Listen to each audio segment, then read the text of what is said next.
Hey guys, welcome to the channel. So I'm at the Tim Hortons Cars and Coffee on Circle Drive, and I just met Barry. He's the owner of this beautiful 64 F85. Tell us about this car, Barry. You just purchased this about a month ago. Well, I actually it was brought to my attention last October, and the guy that owned it lived in Red Deer, so he drives semi, so he threw it on a flat deck and brought it to me in October.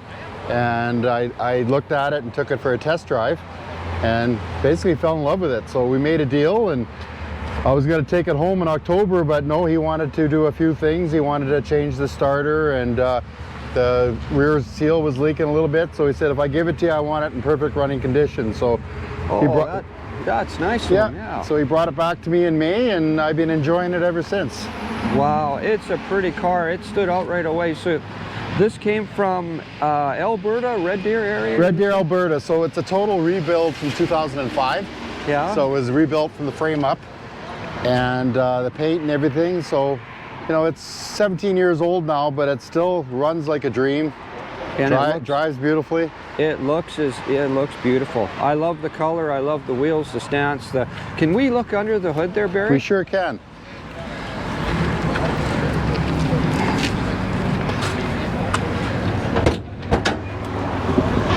It's an old 330 Jetfire. Ah. It's 2-barrel, everything's stock. Very pretty. This car's been loved. You can tell by looking at it.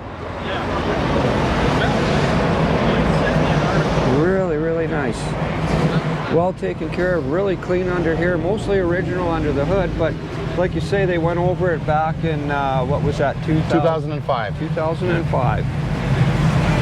Just a real pretty, honest car. So this is a two-door post, and two-door post, automatic.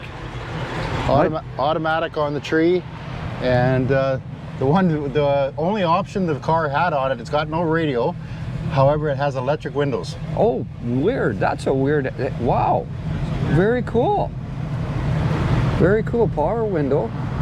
So somebody obviously wanted that power window option when they ordered it, but they weren't too interested in radios. That's neat. One of the guys here actually gave me a tip to, I think you can send an email to Chev or GM Historical, and they'll actually give you the build sheet for it. Yeah. So I'm definitely going to go with that option and try to find that. That's a good idea. This might be a very low production number car in the format that's in. I've never seen that before. Very cool. 64, they didn't have a lot of, you know, things like power windows in 64. That's pretty cool. And yet a radio delete. This is a nice, pretty, honest car.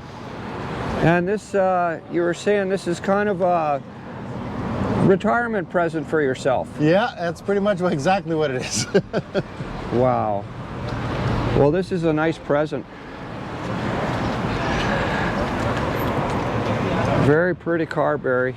Thank you. Well, thanks very much for taking the time to thank you for asking me. Thank you. Yeah, it's nice to share this with everybody. It's a real pretty car. Don't see a lot of 64 two-door posts, and I really like this one. Very cool. Well, thanks again, Barry, and thanks for watching, guys.